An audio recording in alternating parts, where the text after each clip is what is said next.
ఈరోజు TDP spokes పర్సన్గా నాకు అవకాశం ఇచ్చిన మన హానరబుల్ సీఎం శ్రీ నారా చంద్రబాబు నాయుడు గారికి, IT and education minister Shri Nara Lokesh గారికి మొట్టమొదటిగా నా హృదయపూర్వక నమస్కారాలు.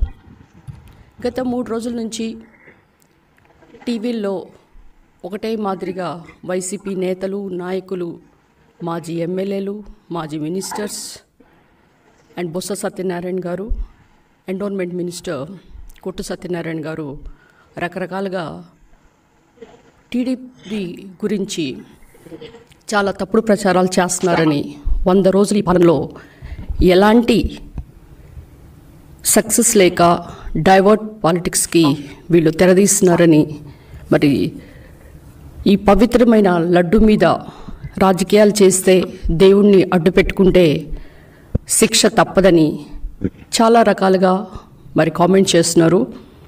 ఈరోజు వీళ్ళందరికీ కూడా కౌంటర్ ఇవ్వడానికి నేను ఇక్కడ రావటం జరిగింది. మీరు 100 రోజుల పాలన గురించి కామెంట్ చేస్తున్నారు. నేను కూడా వైసీపీ ఎమ్మెల్యేగా ఉన్నాను. మన 100 రోజుల పాలనలో జగనన్న గారు ఏం చేశారండి? ఈ యొక్క 100 రోజుల పాలనలో 3 నెలల్లో జగన్ గారు చేసింది 250 రూపాయలు పెన్షన్ పెంచడం తప్పితే చేసింది శూన్యం. ఆయన చెప్పే మాటలు కోటలు దాటుతాయి కానీ చేతలు మాత్రం గడప దాటవు. ఎప్పుడు కూడా ఒకే మాట అంటుంటారు, మనది మాటల ప్రభుత్వం కాదు చేతల ప్రభుత్వం అని. మరి మీరు చేసిందేంటి? ఈరోజు ఈ యొక్క చిట్టా ఉంది. 6 నెలల్లో మీరేం చేశారు? రాజన్న బడి అని, రైతు భరోసా అని, తర్వాత రైతు దినోత్సవం అని రకరకాల వాగ్దానాలు చేశారు. కానీ చేసింది మాత్రం శూన్యం.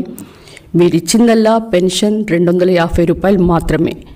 అయితే ఈరోజు నేను గర్వంగా చెప్పగలను, చంద్రబాబు నాయుడు గారు అంటే ఎన్డీఏ ప్రభుత్వం 100 రోజుల్లో 100 పథకాలు, అభివృద్ధి, సంక్షేమ కార్యక్రమాలు జరిగినాయని మాత్రం నేను గట్టిగా చెప్పగలను. ఎందుకంటే గత ప్రభుత్వంలో మరి ముఖ్యంగా ఇక చెప్పాలంటే వైసీపీ నాయకులు వాళ్ళు చేసిన అరాజకాలు, అక్రమాలు, ల్యాండ్, శాండ్, మైన్, వైన్ ఇలా అన్నిట్లోనూ డీపీటీ పథకం ద్వారా దోచుకో, పంచుకో, తినుకో అనే పథకాలే చేశారు తప్పితే వైసీపీ ప్రభుత్వం అంటే స్కామ్ ప్రభుత్వం అని అందరికి కూడా జగమెరిగిన సత్యం.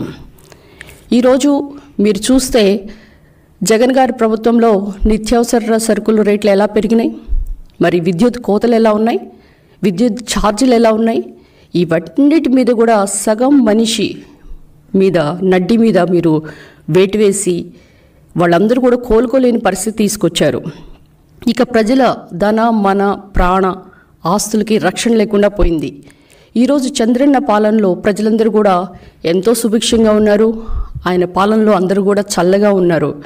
ఈరోజు మనం ముఖ్యంగా చెప్పాలంటే ఎలాంటి విద్యుత్ కోతలు లేవు, ట్రిపుల్ డబుల్ ఛార్జెస్ విద్యుత్ ఛార్జెస్ లేవు. కనుక ఈ బాదుడే బాదుడు ప్రోగ్రామ్స్ కన్నీ ఫుల్ స్టాప్ పట్టింది. మీకు ఈ 100 రోజుల్లో ఎన్డీఏ ప్రభుత్వం సాధించిన కార్యక్రమాలు 100 పైన ఉన్నాయి. మొట్టమొదటిగా నేను మీకు చెప్పాల్సింది ఏంటంటే పెన్షన్. ఈరోజు అసలు హామీలు ఏం నెరవేర్చారు? మీరందరూ కూడా చెప్తున్నారు సూపర్ 6, సూపర్ 7 అసలు ఒక్క హామీ అయినా నెరవేర్చారా అని. మరి మీరందరూ కూడా కళ్ళు లేని కబోదులా అని అడుగుతున్నా. ఎందుకంటే జగన్ గారి ప్రభుత్వం ఉంటే 3000 పెన్షన్ వచ్చేది. ఈరోజు పెన్షన్ ఎంతయ్యా? 4000. దానితోడు మరి ఫస్ట్ తారీఖే ఏ సీఎం అయినా పెనుమాకలో మొట్టమొదటిగా జూలై 1న సీఎం అయిపోయి నేరుగా ఈ లబ్ధిదారులకి ఆ 4000తో పాటు 3000 అంటే ఏప్రిల్, మే, జూన్ నెలలు టోటల్గా 7000 మరి లబ్ధిదారుల చేతిలో పెట్టారా? మీరందరూ పేపర్లోనూ చూసారా? మీరందరూ ఇండియాలోనే ఉన్నారా? మీరు ఒకసారి ఆ పేపర్స్ తిరిగేయాలని చూస్తున్నా. ఎందుకంటే ఇదొక చారిత్రాత్మకమైన ఘట్టం. ఏ సీఎం కూడా నేరుగా అట్లా బటన్ నొక్కటం, బటన్ రెడ్డిలా కాకుండా మా ఎమ్మెల్యేస్ ద్వారా చెక్కులు పంపించకుండా డైరెక్ట్గా సీఎం గారే డైరెక్ట్గా పోయి మరి లబ్ధిదారులకి వాళ్ళ అకౌంట్స్లో డబ్బులు వేయటం కాకుండా చేతికే నేరుగా డబ్బులు ఇవ్వటం అనేది ఇది it's a world record. That is CBN. మరి మీరు ఇంకొకసారి చూస్తుంటే గత ప్రభుత్వంలో మరి జగన్ గారి ప్రభుత్వంలో మెగా డిఎస్సి ఎప్పుడైనా మీరు నిర్వహించారా? ఒక్క ఉద్యోగం అని ఇచ్చారా? మరి ఈరోజు మరి పెట్టిన సంతకానికి 4 సంతకాలు పెడితే రెండోది పెన్షన్తో పాటు ఈ మెగా డిఎస్సి అంటే 16,437 టీచర్స్ నియామకాలకు చర్యలు చేపట్టారు. మీరు 1996 నుంచి టిల్ డేట్ ఇప్పుడు చూసుకుంటే చంద్రబాబు నాయుడు గారు 9 మెగా డిఎస్సీలు నిర్వహించి ఆల్మోస్ట్ 2,32,179 టీచర్స్ పోస్టులు భర్తీ చేయడం చూసాం. ఇవన్నీ చూస్తుంటే మీకేమనిపిస్తుంది? మీరు చేయలేని పని వేరే వాళ్ళు చేస్తుంటే రాళ్ళు వేయటం, ప్రతి వాళ్ళు వచ్చి దొంగలే దొంగ దొంగ అని అరవటం, ఆ విధంగా తయారయ్యారు. ఈ విధంగా చూస్తుంటే మీరు చేసిన అరాచక పాలనలో ప్రజలందరూ విసిగిపోయి జగన్మోహన్ రెడ్డి గారి ప్రభుత్వం అంటే స్కామ్ ప్రభుత్వం అనే మాదిరిగా ముద్రపడిపోయింది. ఇక మీరు చేసినది ఏంటండి? మీరు అధికారంలో వచ్చిన తర్వాత మొట్టమొదటిగా చేసిన చర్య ఏంటి? ఎక్కడైనా కట్టడాలు చేశారా? కూల్చడమే ప్రతిపాదికంగా ప్రజావేదికను కూల్చారు. అది చాలదన్నట్టు మరి పేదల కడుపుల మీదే కొట్టారు. ఎప్పుడు కూడా మీరేమంటారండి? పేదలు, పెత్తందారులు, నా ఎస్సీ, నా బీసీ, ఇవే కదా మీరు చెప్పే స్లోగన్స్. మరి పేదవాడు ఎవరైనా కానీ పట్టణాలకు ఎవరు వస్తారు? మధ్యతరగతి వాళ్ళు, పేదవాళ్ళు.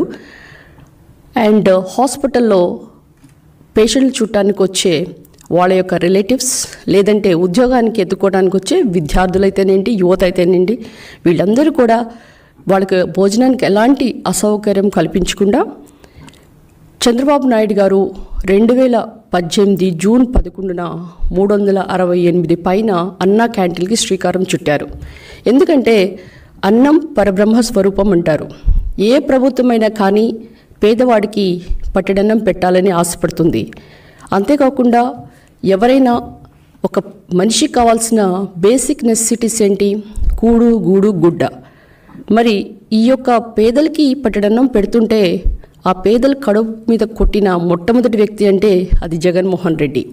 ఈరోజు మరి ఆగస్ట్ 15న 100 అన్నా క్యాంటీన్లు స్టార్ట్ చేసి మొన్న సెప్టెంబర్ 18న 75 ఆల్మోస్ట్ 175 క్యాంటీన్స్ను స్టార్ట్ చేశారు.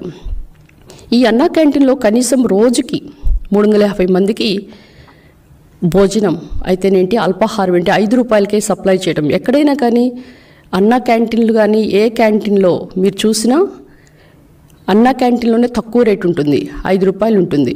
అదే మీరు బయట హోటల్లో తింటే దాని భోజనం ఎంత ఖర్చు ఉంటుంది? 120 రూపాయలు పైనే ఉంటుంది. దానికి బొత్స సత్యనారాయణ గారు ఏమన్నారు? మనకి ఆదాయం లేని వనరులు మనకు అవసరం లేదంటాడు. అంటే ఏంటి? పేదలకి పట్టెడన్నం పెట్టడమే పాపమా? ఈరోజు వాళ్ళు చేసిన పాపాలకే మరి 11 సీట్లతో వాళ్ళు సర్దుకొని పోయారు.